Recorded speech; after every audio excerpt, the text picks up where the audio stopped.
Hello and welcome to episode 52 of the Rockies Now podcast. We are a Colorado Rockies podcast. Whether you're a Rockies fan or a baseball person, you can follow us at Rockies Now on all of your favorite social media platforms: Facebook, X, Instagram, and Threads. Thanks for joining with us today. I'm your host, Steven. Co host Tom is here. Tom, spring training is back. How are you doing? Doing pretty good. It's just like I said before, I think on our last episode, the crack of a bat against a baseball, the pop of a mitt catching a hmm glove catching a baseball is just music to my ears. So it's good to see Rockies off to a pretty good start so far. hmm So that's good to see. Yeah, tune one to start the spring training Mhm. campaign. Again, spring training, not to be super worried about whether it's wins or losses, but we do like our wins. Let me get the joke of the day here pulled up. Um, Let me load it here. So I was looking at the joke about an hour before we started, and I was like, "This is a good one." I mean, it's. I mean, it's a little corny for some of the youngsters out there. They might think, "Oh, it's a little corny," but it's still a good one. So here we go. What does baseball have in common with pancakes? Pancakes. Something have to do with the word flat, but go ahead, tell me.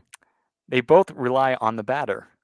You get it? Oh, Ha ha ha.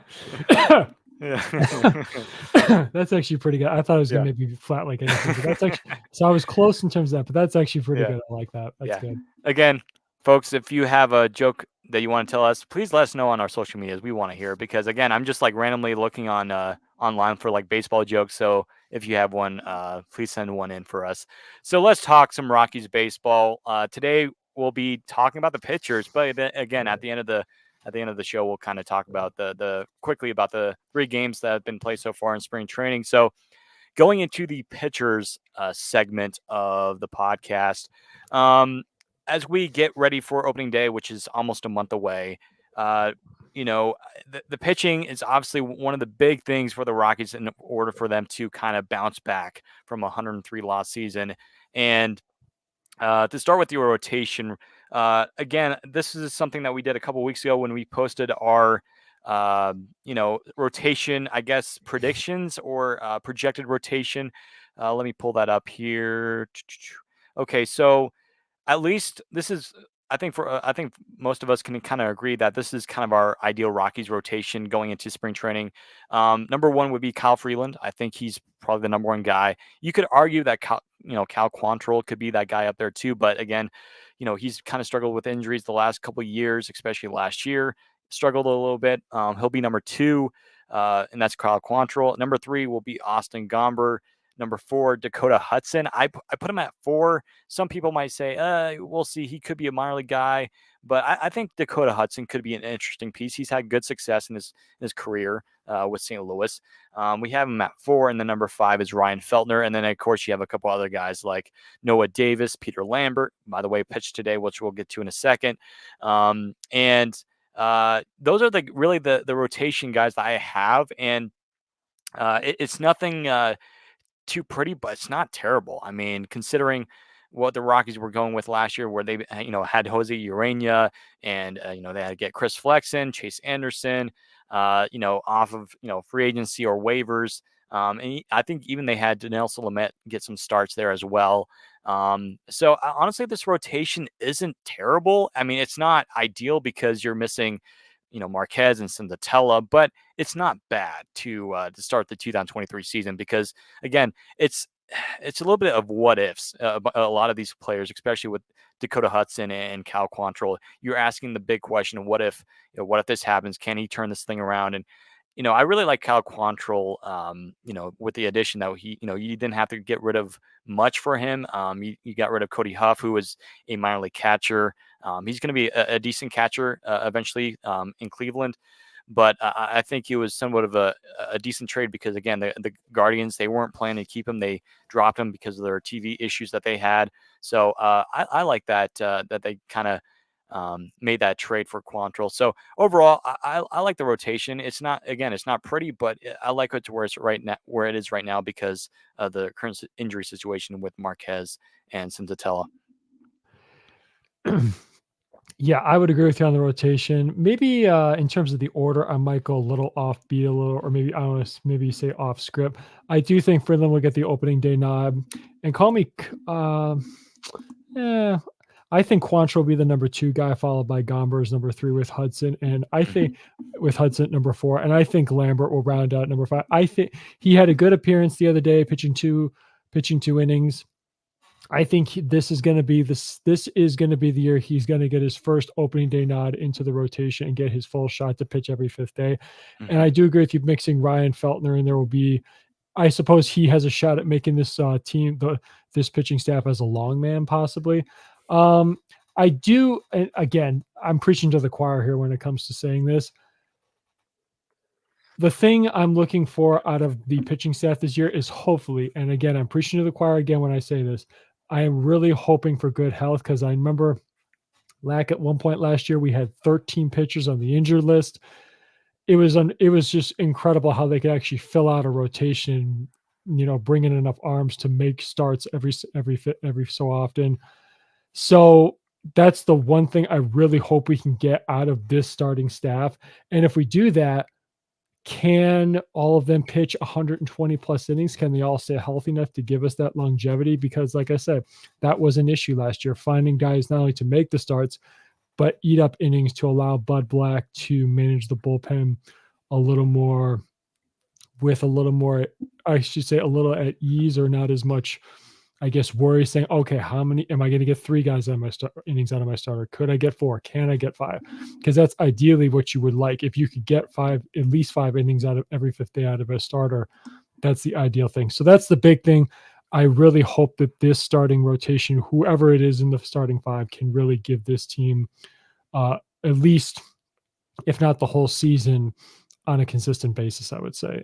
mhm. And again, of course, Noah Davis and Ty Block will be mixing. I think Block has a good chance to make the bullpen, maybe possibly as a second long man, if Feltner doesn't make it. I think it could come down to those two as who gets that long, 6 starter long man role.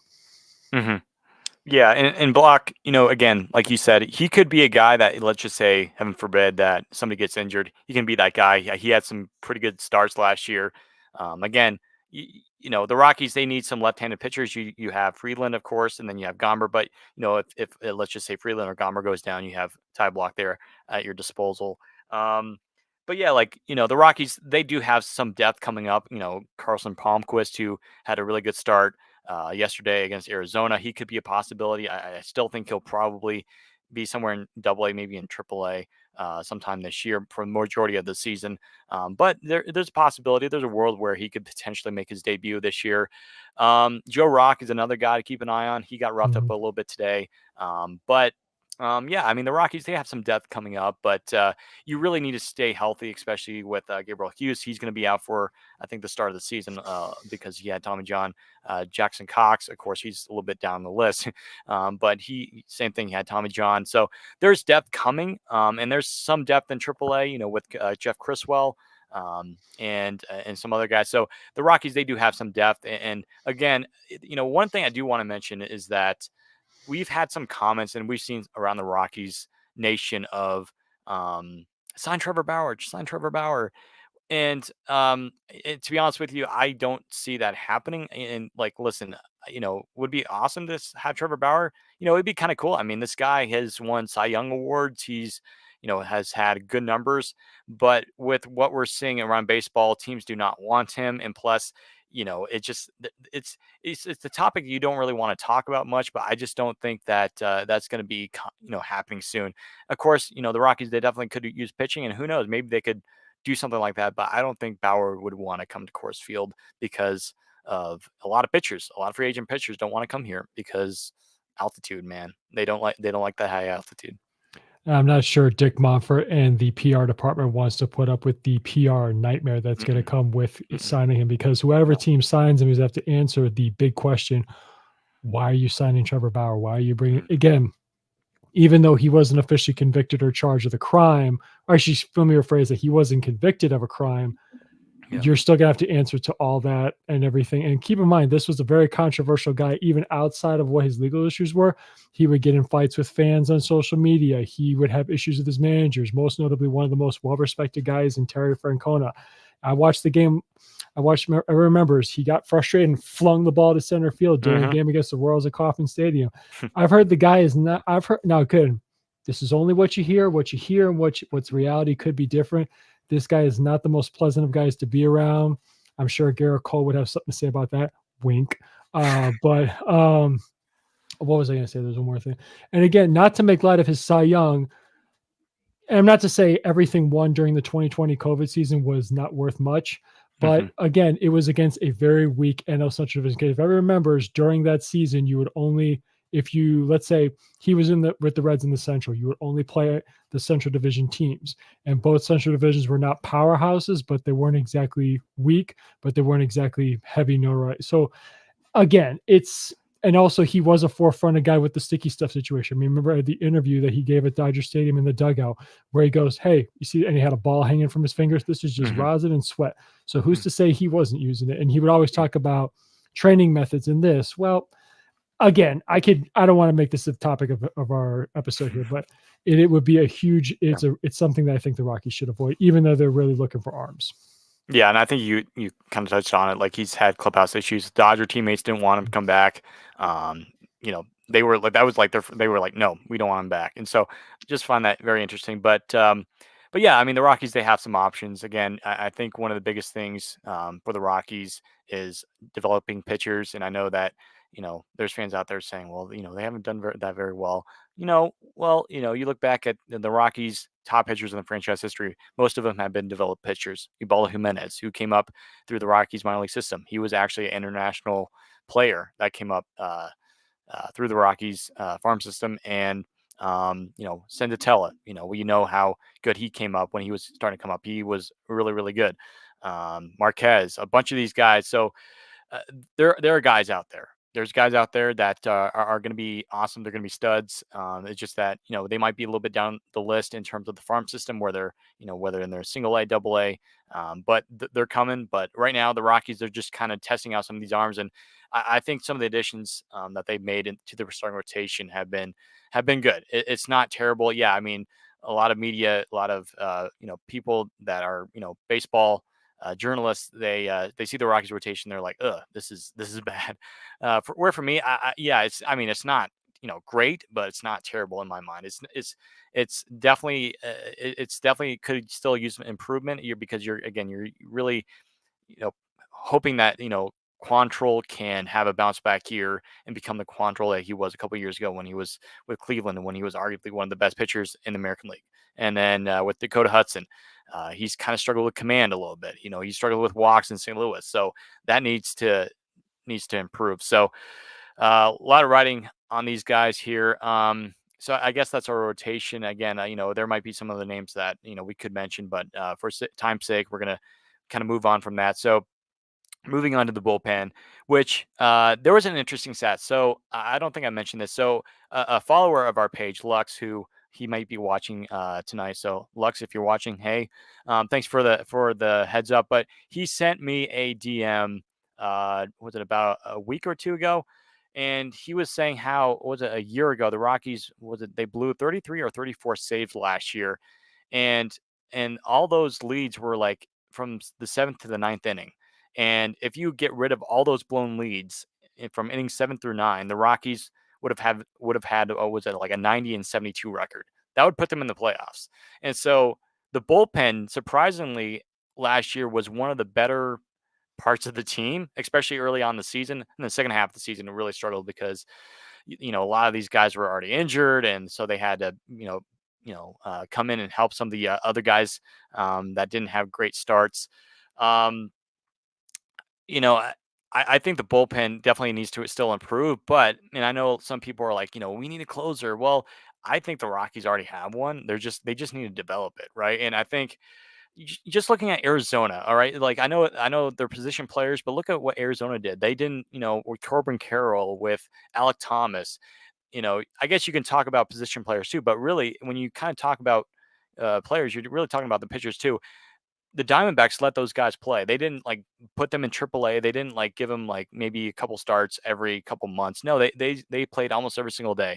And I think what the Rockies are doing with Jake Bird and Justin Lawrence is great because they need, they need that experience, right? And going into last year, I remember we were talking about going into the dog days of, July, August, September, right? And you're facing a lot of these postseason teams, and the Rockies, yeah, the bullpen suffered, but the Rockies lineup, they were playing pretty well against some of these big teams. It's just that at the end of the season, the bullpen had already run out of gas. They were blowing a bunch of leads. And for the Rockies, they need to, and I wouldn't be surprised if the bullpen does a good job, at least in the first half. Again, I think there's a bunch of dudes in the bullpen that could definitely, do well. And not to mention Tyler Kinley, he's going to hopefully have a full year of health, right? And because last year he was out for basically half the season.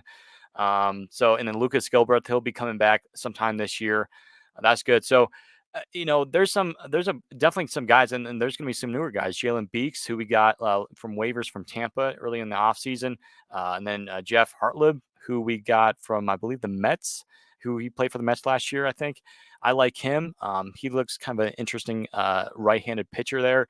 So the Rockies, they have some guys, and they do have some veteran experience there, but they're really sticking with a bunch of the homegrown talent guys in not only in the rotation, but in the bullpen as well. So I kind of like the bullpen. It's all right. I'll definitely, and I really like Gavin Hollowell. I think I think he closed out the game yesterday, so I really like that. So Gavin Hollowell, guys like that, I really like seeing some of the younger guys that are toward the back end of the bullpen there.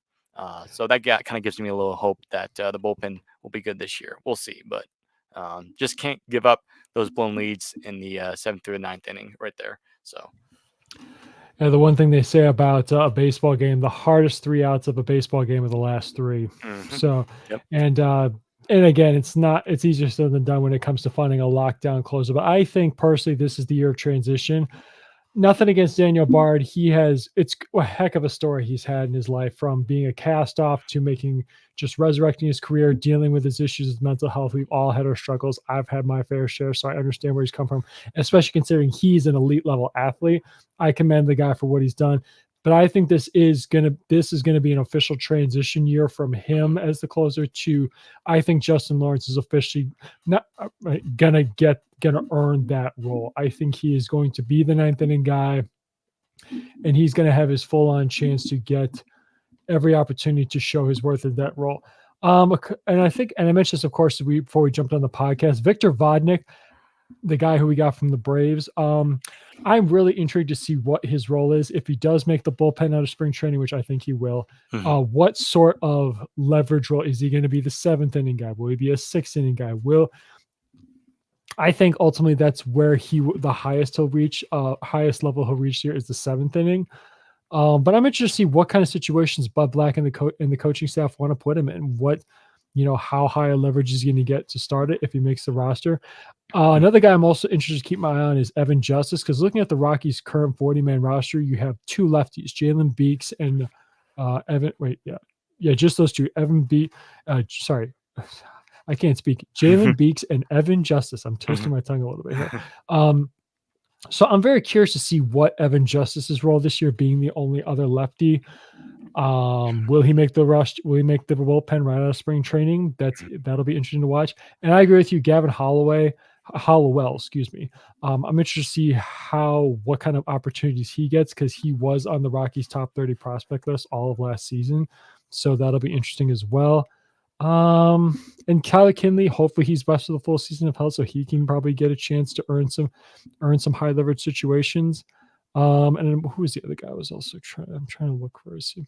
Yeah. I can't remember which. I'm not sure. Another guy, and this is kind of Anthony Molina. I'm not sure what kind of opportunities he's gonna get, because isn't he the guy we got from the Rays? Yeah, in the Rule 5 draft. So basically, he has to be on the roster for the entire season. Yeah. So if in fact they do go with that and he makes the roster, if not, they have to remove him from the 40-man.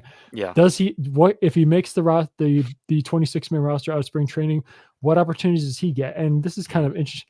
And I didn't realize he was only 6'1". Again, not to say that's short by any stretch of the imagination, but compared to a lot of other relievers we have, for example, Hollowell, he's 6'7". So, but he's another guy I want to keep my eyes on, because again, as we all know, Tampa Bay has known for, to me, that I've noticed is two things. They're known for pitchers, or developing great pitchers, but also they're known for letting guys go at the right time. Because you know Yeah. who, for an example, they let Blake Snell go. He just doesn't turn into the guy he used to be right off the bat. He just won a Cy Young, but still. Mhm. And like I said, so did they see something that not everybody else sees that was good to let him go, or Mm. did they make the wrong decision with that one? So again, he'll be interested to see how he fares on this team. Yeah. And one player that, I was talking to Tom before we started is Jaden Hill, because this is a guy that Mhm. we drafted back in 2021 of LSU. This is arguably one of the biggest pitching guys on the draft, I remember, and a lot of people were like really high on him. And I was super pumped to get him because I remember hearing a bunch of like reports and different guys saying, "Oh, this guy's a steal for the Rockies," and I was super excited. And then, he's been in, basically single A for the past couple of years, and he just has not clicked, and he's made a bunch of starts. And I think the Rockies, they were starting to figure something out. They were like, you know what, let's put him in the bullpen. So last fall they put him in the Arizona Fall League. They told the guys, hey, make sure he comes out of the bullpen. And he did really well. I mean, he was already one of the best, bullpen guys in the AFL. And then so far, I mean, it's only been one inning he's pitched, and he pitched today against the Diamondbacks. But he struck out two guys, and so Jaden Hill's a guy that I don't know, maybe could crack the roster sometime this year. I don't think he's gonna, speed his way through Double A and Triple A that quickly. But at the Rockies, I mean, I know Bill Schmidt is really high on him to kind of, you know, speed his way through the farm system.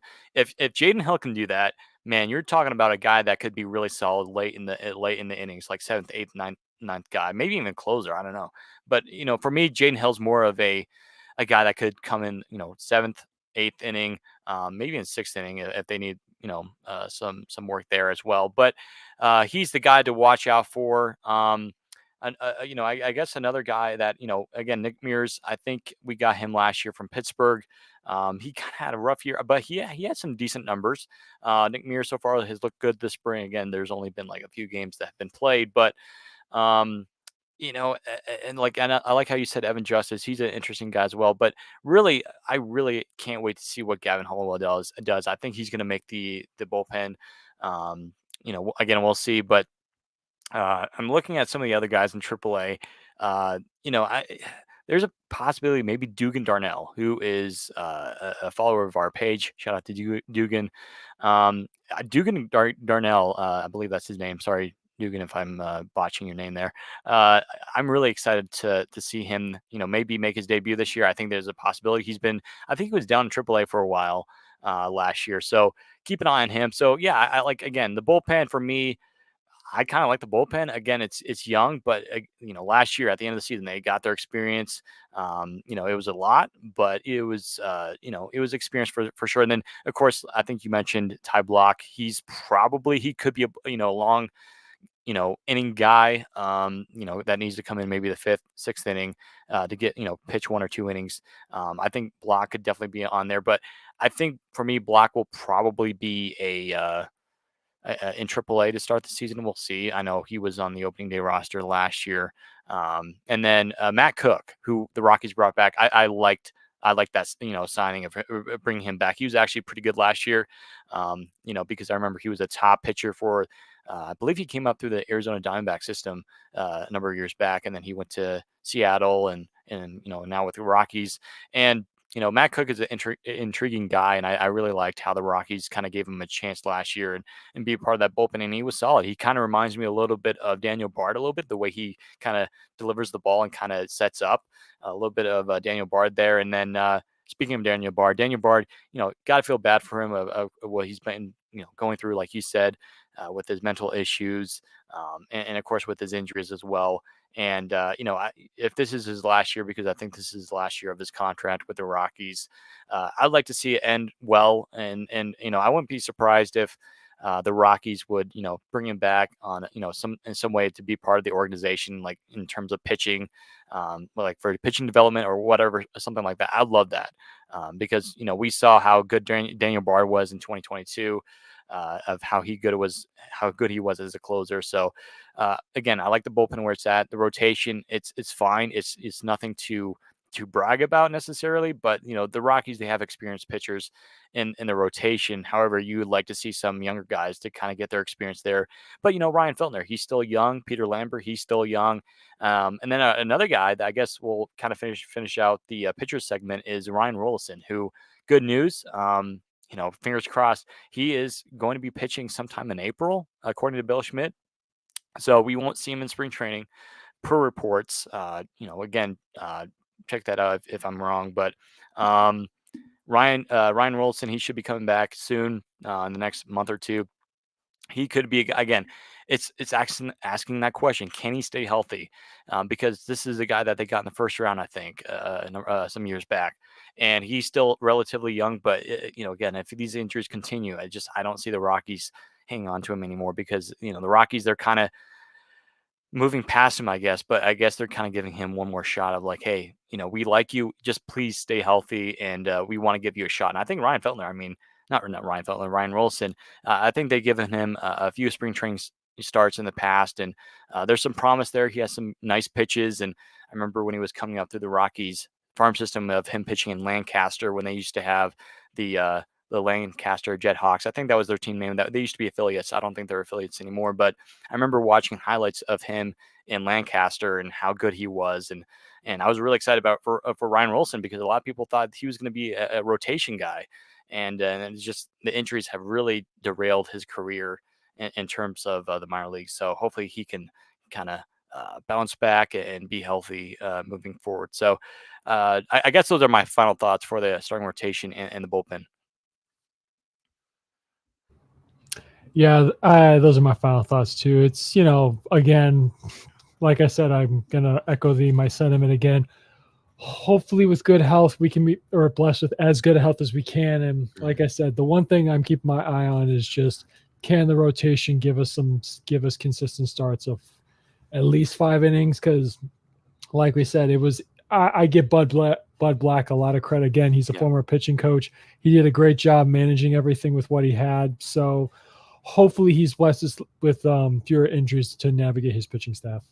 Yeah. And again, we didn't mention Chase Dollander. I don't think he's gonna, come up here. But like at the start of the podcast, we were talking about how pitching is going to be crucial for the Rockies at turning this thing around. If the Rockies want to get back to the playoffs in the next couple of years, they got to get pitching. They got to, come through the farm system, develop it, and that's coming. It's just that it might take a couple of years for that to come up.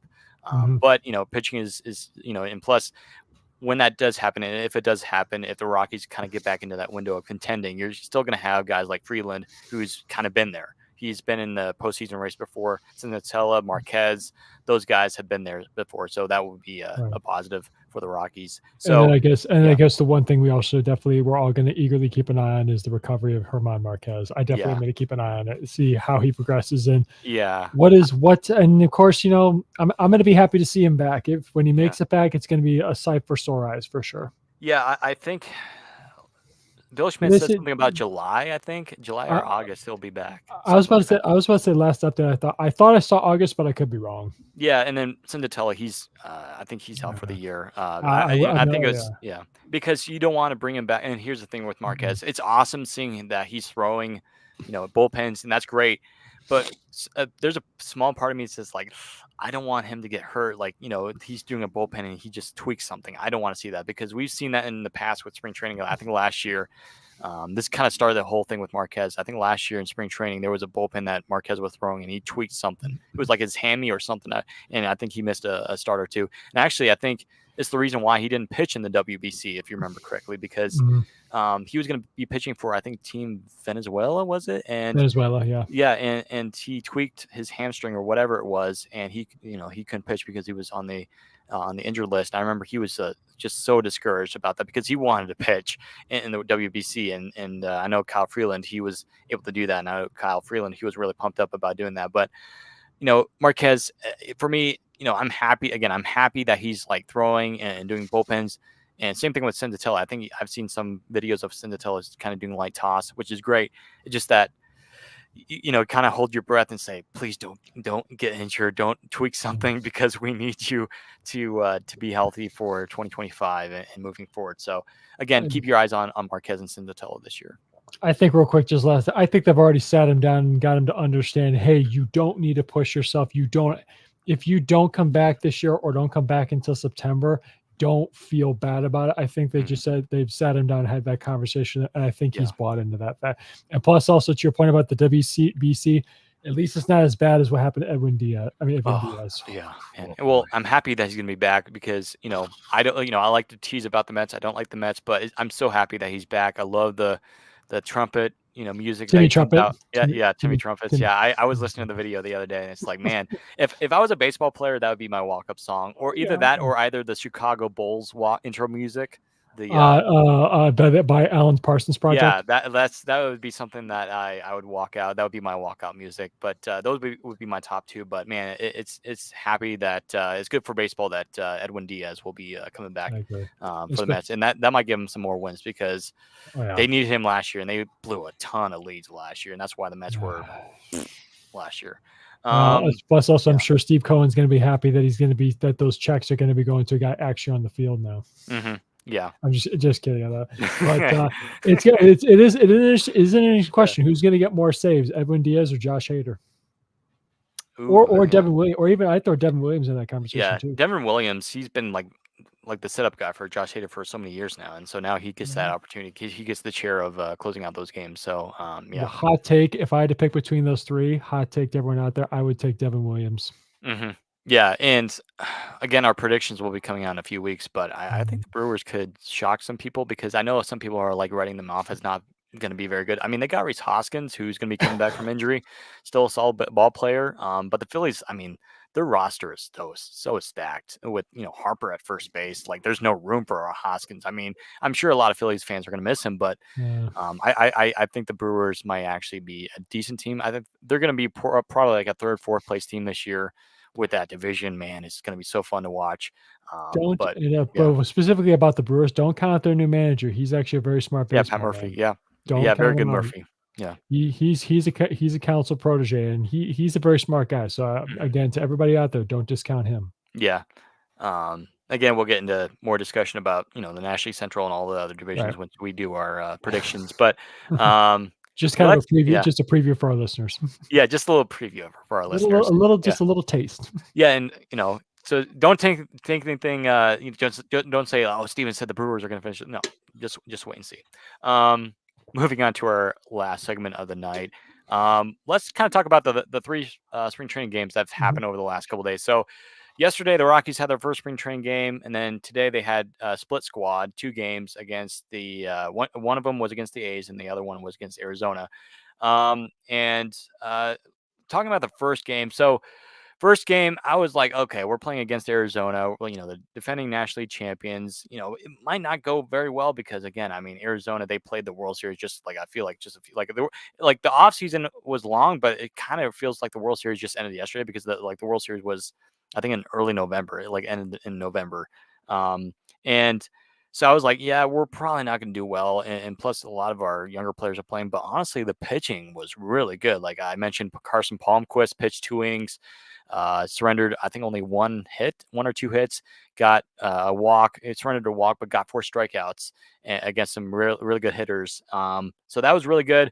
The bullpen was solid, good. And the Rockies, I think, only gave up like 5 hits or something like that. So that was really impressive to see.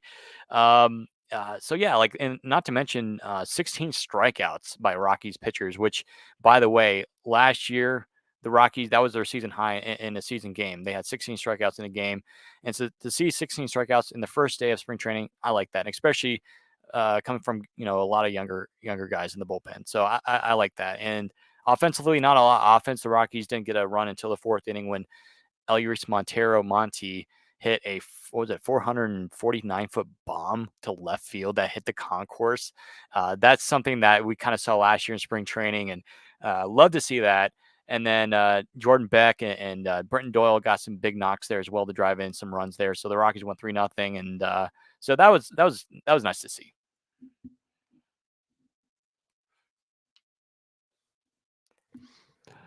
It is nice to see people just get back in the swing of things. I know, of course, there were some people saying, of course, we commented Montero got basically all of that one. And everybody's saying, I think I saw two people on social media. I think it was Twitter, X was one, Facebook was another. People were saying, put him at first, put Brown on the bench. But it is good. He is going to work his way onto this roster. The only question, of course, is um, warranting good or bad health. How many at bats will he get? To your point, is it is good to see. It is encouraging. Again, it's only spring training, and we played again 2 games against the Diamondbacks, 1 game against Oakland. But again, as you Yeah. pointed out before we jumped on here, Oakland basically put what's probably going to be their everyday lineup out Mhm. there. It was nice to see, of course, even though Ruiz, who's their base stealing threat, hit the home run, it was good to keep them under control on the base pass. You didn't really have Yeah. any issues with them, but it was good to see encouraging. Hold on. Game one, 16, our pitching staff at 16, 12, and 14 strikeouts. So that is Mhm. encouraging to see that they're missing bats. Again, spring training, hitters are Yeah. getting into their routine, just kind of doing whatever gets them ready for the spring, whatever gets them ready for a long season. It is encouraging to see guys missing bats. Their work, let me see here. The one guy who I was happy to see have a good outing was Lambert. Wait, was it? Yeah, where's? Oh, I gotta pull up his numbers here where I have Mhm. it. Yeah, he had 2 walks, but he navigated around him. He didn't have any strikeouts, didn't give up any earned runs, just the 2 walks. He navigated around it. He forced one double play, so that was good to see. And again, like I said, I'm going back to him again. Vodnik had a clean inning. Bird had a clean inning in that game against Oakland. So, like I said, it is going to be interesting to see what role those two inherit as the season starts, because I do believe both are going to be part of the Rockies bullpen. And and again, Noah Davis had kind of a shaky outing today against Arizona, but I think we'll see how he recovers from that. But all in all, things, and of course, Bretton Doyle had going 2 for 2 in the first game against Arizona. However, what was it? Which game was it? 1 second. He did not have a good game again. It was, yeah, today against Arizona. He had a pretty bad game, got caught stealing and got picked off at first. Mhm. So not what you want to see right off the bat from your guy who is probably going to could be one of your best base running threats. But again, only 3 games. It is encouraging, 2-1. We'll see how the rest of it goes, and we got ways to go before we have our opening day start. Yeah, Joe Rock got rocked, a little bit. Sorry, Haha, Joe. pun intended. But it's I think like I told Tom earlier, it's like his first start ever. I think in spring training. Like I think last year, I don't think he ever got any training action except maybe in the backfields. But he did get one strikeout, but like the error, like there were some errors today. I think. Let me look at the box score. There was 2 errors by the Rockies. One of them, I think, was Jacob Stallings who threw the ball. Like there was a runner that was, I think, running to second for a stolen base or something. And we know that these D backs they run. Like last year in the World Series, if you watch the World Series, they were running like crazy. And last year they were one of the best teams, if not the best team in terms of stolen bases and running. And we saw that a bunch today. And that's who they are. That's how they kind of play small ball, right? And sometimes that's really really good for your team, especially like the Arizona Diamondbacks and the Rockies. They kind of need to learn from the Arizona Diamondbacks in terms of playing small ball, stealing bases, and we got Brenton Doyle who can do that. But there was some misplays today. I just didn't like. There was just some bad throws. It was kind of like you mentioned, Doyle kind of had some misplays and misruns. He kind of got caught stealing. Then he, got caught at first. That wasn't great. And then, so yeah, a little bit, some errors, some sloppy play. But again, it's really second day of spring training game. So I'll let that slide. But yeah, Joe Rock kind of got bounced around there. Gave up 5 runs. 3 of them were earned. Um, Probably one of them was the error there. And then Juan Mejia, who came in I believe in the 5th inning, according to MLB.com. He suffered a couple walks, but he did get a strikeout and did not give up any runs, so that was good. And then Wilcox, what's his name? Kyle Wilcox, who I think he was originally from the Braves organization, but drafted by the Mariners. He pitched an inning, 2 walks, 2 strikeouts. I think didn't give up any runs. And then of course Jaden Hill, who I briefly talked about. He had a couple of strikeouts, didn't give up any hits, and so yeah, the bullpen after the 4th inning, they did a pretty solid job, shutting down that D-backs line. But of course, they brought in some of the younger players and younger prospects. But Yeah, I mean, so far, like the pitching has been, good. It's again a spring training, but the pitching's been good. Been getting strikeouts, some missing some bats. I've noticed that the stuff is a little bit, better for Noah Davis. I saw some of his movement on his breaking balls were really good.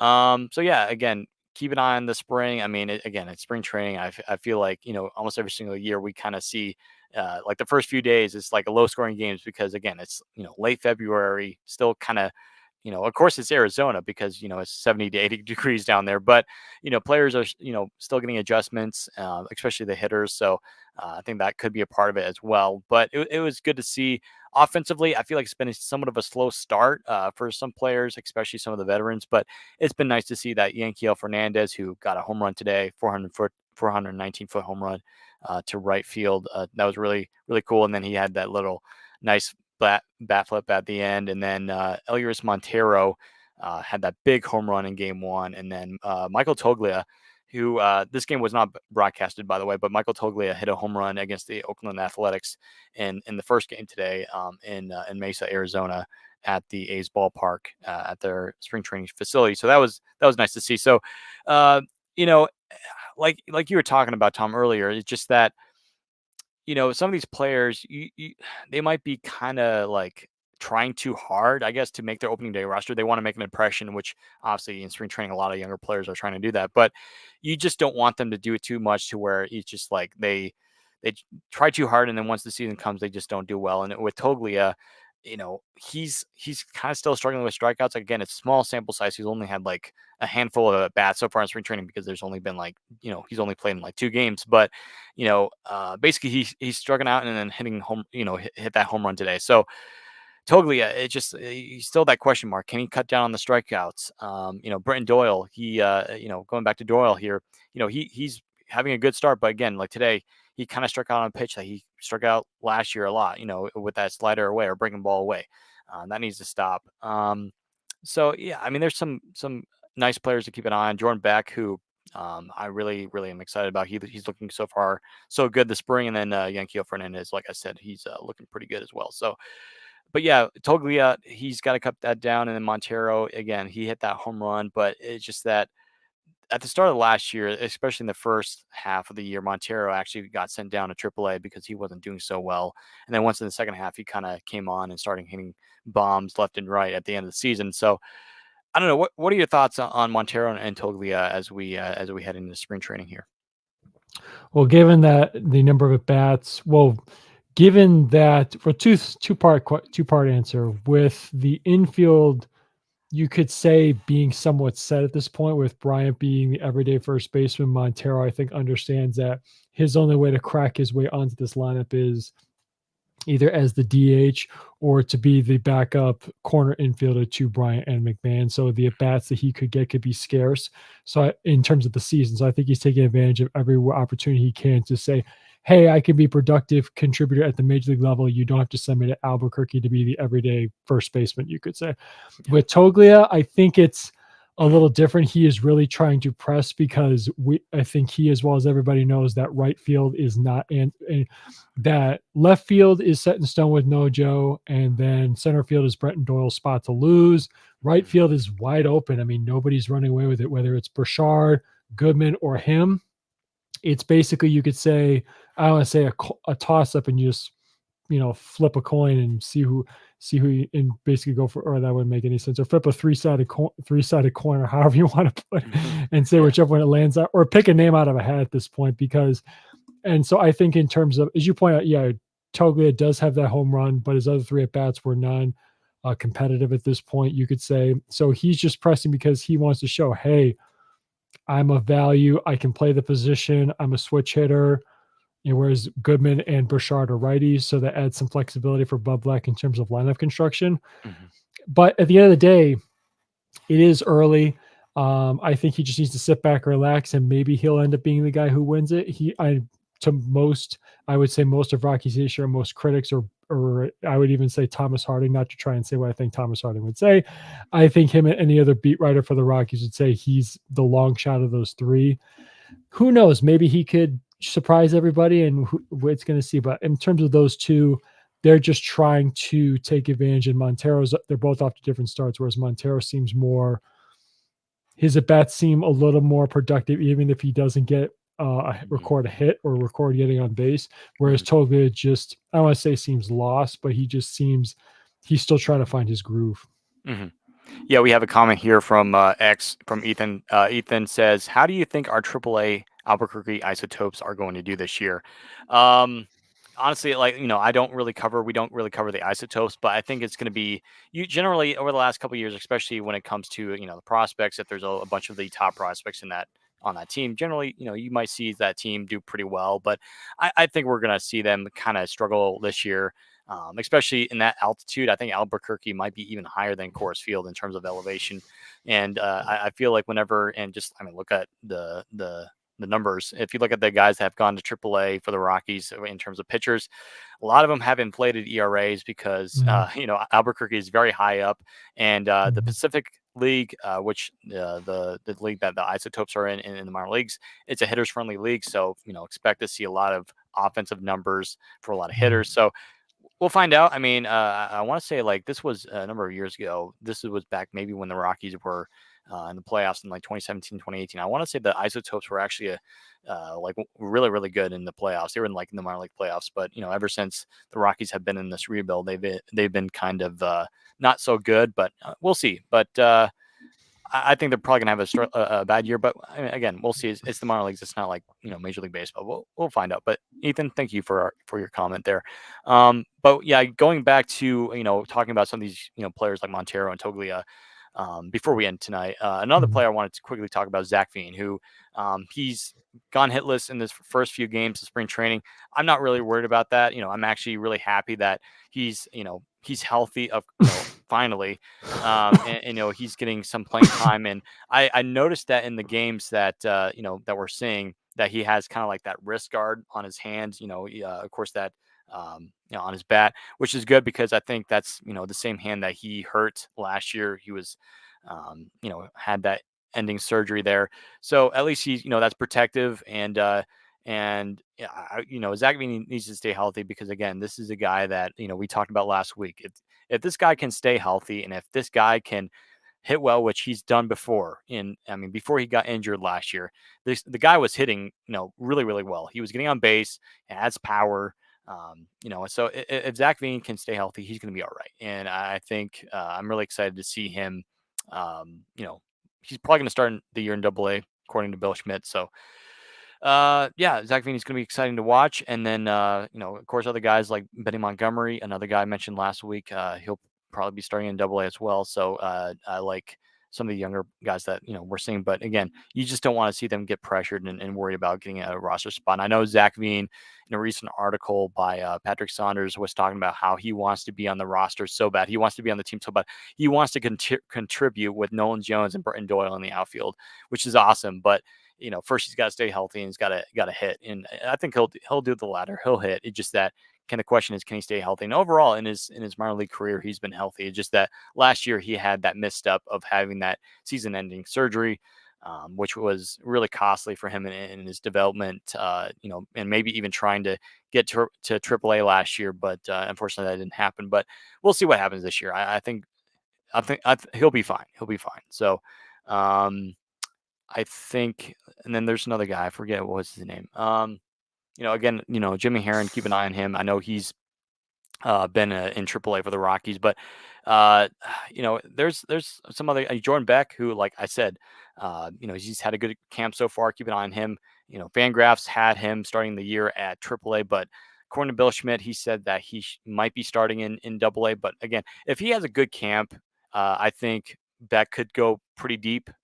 Maybe he might start in AAA, but the Rockies, they have a plethora of right fielders, outfielders, and I think with Sean Bouchard, keep an eye on him to potentially be that right fielder. Hunter Goodman, who we've actually seen, this spring in yesterday's game, he was actually catching a little bit at the end of the game. So I think Sean Bouchard is a guy that we'll have to keep an eye out this year for right fielder, and he might get that right field spot on opening day. So Ethan replies, he said, "Do you think Chris Bryant will be healthy this year?" I think so. I think with him playing first base, that's going to help. He just can't get hit in the hand by a pitch because last year, he had a lot of those, wacky hit by pitches where like pitchers were throwing him in, and that's generally what happens in baseball. Especially if whether it's a lefty hitter, the lefty pitcher is going to try to pitch him in. That's how you get the guys out.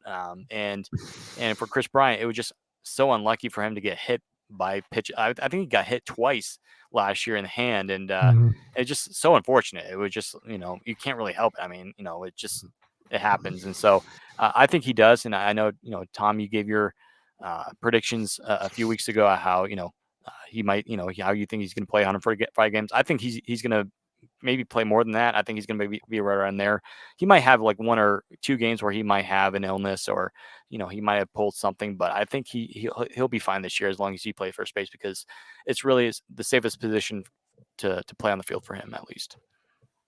Just like how the Phillies moved Bryce Harper to first base to try and save those legs, I think the Rockies are making the same move with Chris Bryant. Yeah. And to answer Ethan's question, I'm going to hold true to my prediction. I think he'll play over 145 games until, of course, knock on wood here, until he gets hurt for the first time. So, Yeah. so Yeah. I'm sticking true to that prediction, Yeah. and hopefully it comes true. Again, knock on Yeah. wood there. Yeah. Yeah. So tomorrow, the Rockies will be playing against the Milwaukee Brewers. They'll be on the road. That's not going to be on TV, but you will be able to Mm-mm. listen to Jack and Jerry on the radio. So we'll be posting that tomorrow. So stay tuned to our socials. And by the way, like this spring, we'll be doing every single game in terms of like posting, the pre games and the final. So make sure you follow the pages. All of them, and stay tuned to different news updates and everything. So with that, I think that will end tonight's show. Thank you for listening to tonight's episode of the podcast. Please be sure to subscribe, follow, rate, and review all of our social media pages. We love hearing from all of our listeners. Thank you for listening to today's episode of the podcast. Have a great day, everyone, and go Rockies.